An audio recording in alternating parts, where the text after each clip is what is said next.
I've been watching this show that just released on Netflix. It is the Receivers Show, where basically the NFL went around and documented a number of the best wide receivers in the league, as well as George Kittle, and have been. So I've been watching that the past couple days, and sort of sparked my interest in doing this type of a segment, especially when we're at the point in the year where there really aren't many sports actively going on. So I wanted to give my thoughts on the top 10 wide receivers in the NFL. ESPN similarly did their polls a couple days ago, so we'll maybe be comparing a little bit how I put my list together in comparison to ESPN. Number 10, I have Mike Evans. Evans is a player that almost goes taken for granted for at this point, where he was one of the top picks in the 2014 draft, and all he has produced is 1,000-yard seasons. And he just continues to, even as he gets older, he continues to have just such a massive impact on the game, and he is very much part of the reason why they ended up making the playoffs, having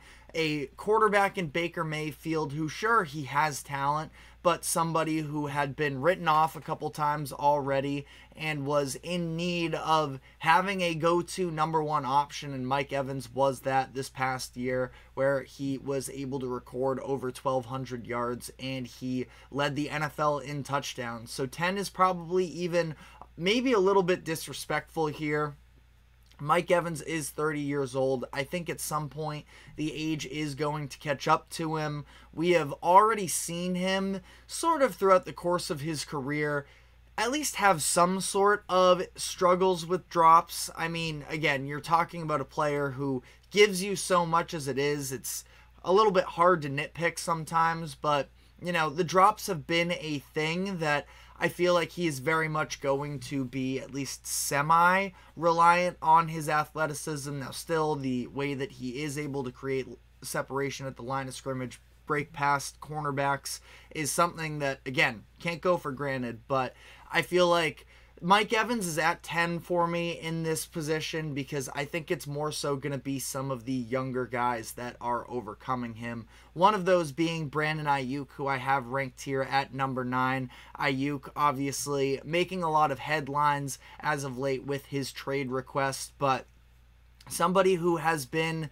Again, I think he's in a weird spot when you talk about the evaluation of Brandon Aiyuk, because you can use the fact that there are so many other weapons on the 49ers to his advantage, or to try and diminish him as well because of the complications of, yes, opposing defenses are focusing their attention on a number of different weapons in George Kittle and Deebo Samuel and Christian McCaffrey, but it's also taking away from the looks that Brandon Aiyuk gets, and despite that, he just continues to go out on a weekly basis and perform, and he has been probably the most reliable in terms of availability out of all of their stars, and because of that, he led the 49ers in targets, I believe, and again, he is just an up-and-coming player here that we talked about this earlier this week. It took him a little bit of time to fully break in, but now I think he is fully ready for wide receiver 1 potential, and we are going to have to see whether or not he gets that opportunity this year, or if it's next year following the upcoming, drama that is surrounding him and the 49ers contract dispute. Number 8, right in front of him, I have his teammate Deebo Samuel. Now, Deebo was actually just an honorary mention in ESPN's list, and I have to imagine the biggest reason for that is because of the fact that Deebo's been dealing with a lot of injuries over the course of the past 2 years. But when he's on the field, I think he's as dynamic as any other playmaker in the NFL. So I'm almost maybe even overrating Deebo's upcoming season a little bit. But again, it's a health bet, I think, more than anything with Deebo Samuel. And as long as he's playing, I think he is going to be a massive contributor for the 49ers.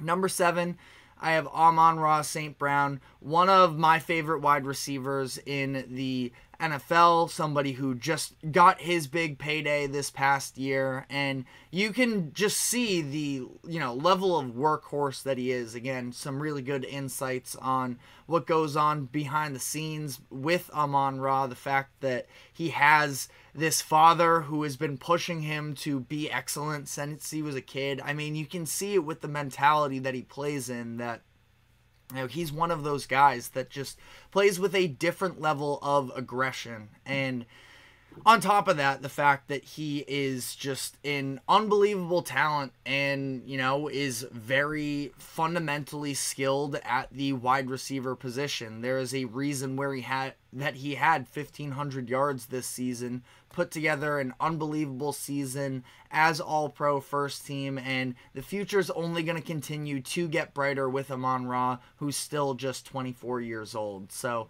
he can definitely work his way even further up this list. I was kind of surprised I had him this low, but it does go to speak to the elite level of depth that we have at the wide receiver position currently. Because number 6, I have A.J. Brown. Now, he was a little bit quieter down the second half of the season for the Eagles last year as they were going through all of their issues. And yes, A.J. Brown, to some degree, was pretty vocal about his displeasure of his own personal role. But A.J. Brown just makes catches that, literally have my jaw drop on almost a weekly basis. He is a physical specimen, and the way that he is able to make some of these contested catches just absolutely pop off the screen. That, again, it was a really close decision between him and Amon-Ra. I mean, really, every single receiver that I would say cutoff is probably Amon-Ra, but you could even go down to Debo, again, when fully healthy. These are all elite guys, so it is extremely hard to differentiate, but got to put together the list here.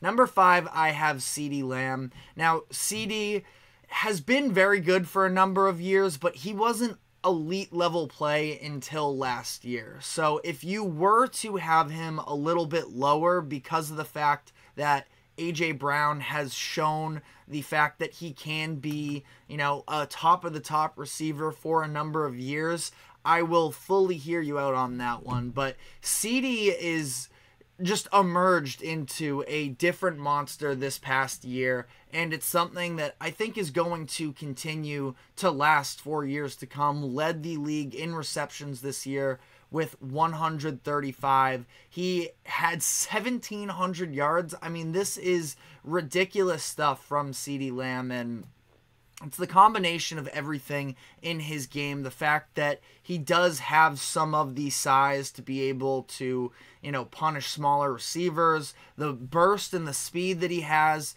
I had him number 5. Now, ESPN did have him slightly earlier, or slightly ahead at number 4, which I think is fair. CeeDee's kind of a weird one to try and place amongst these other great wide receivers because of the fact that, again, it's not like he's ever been bad necessarily. This is, he's the least amount of yards he ever had was his rookie year with 935, and he's been over 1,100 since then. So maybe I'm even doing him a disservice when talking about, it took till last year till he really stood out as one of the elite guys, but I mean, there's no denying his talent now. Number 4 on this list, we have Ja'Marr Chase of the Cincinnati Bengals.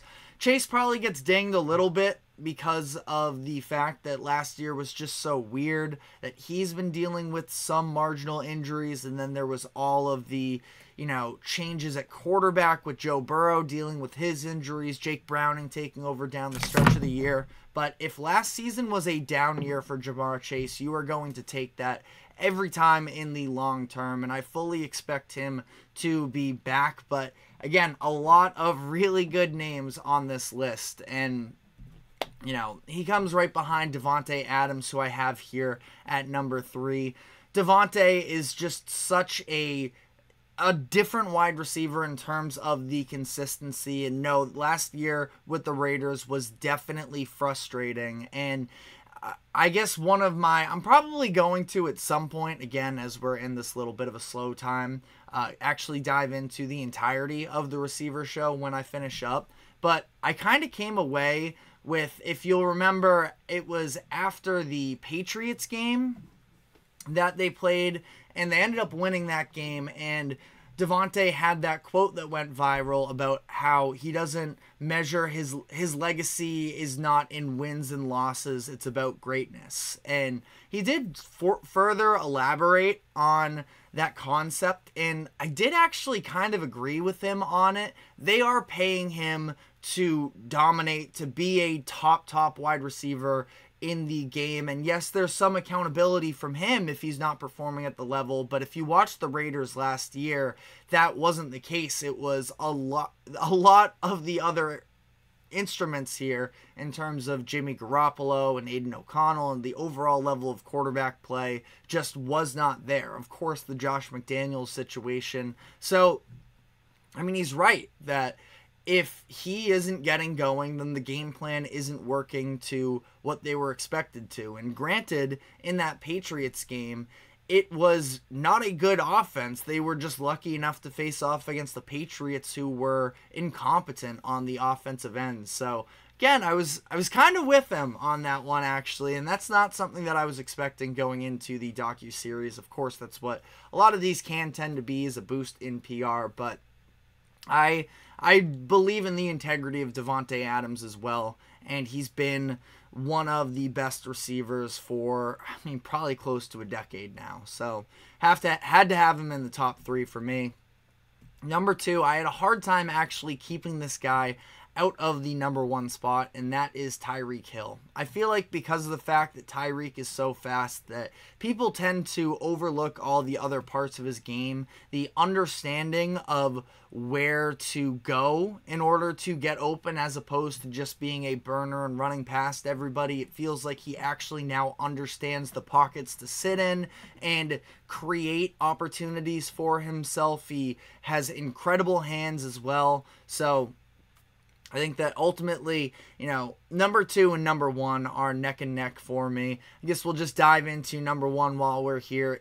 I do have Justin Jefferson of the Minnesota Vikings. I mean, just as a pure wide receiver, all-around game, I don't think you can find anybody more talented than Justin Jefferson. And last year he was dealing with the hamstring injury. That definitely slowed him down some, but the Vikings still paid him big this offseason. I expect him to return back to the form that we are used to for him, and it will be interesting to see how things play out from here, because Justin Jefferson is an immense talent, and there is something about him that tells me he's not going to want to sit around with bad quarterback play for a number of years. So we'll see. They, of course, draft J.J. McCarthy in this year's draft, and we'll see how that plays out for them. But he's also going to be a massive piece on whether or not that offense has any success.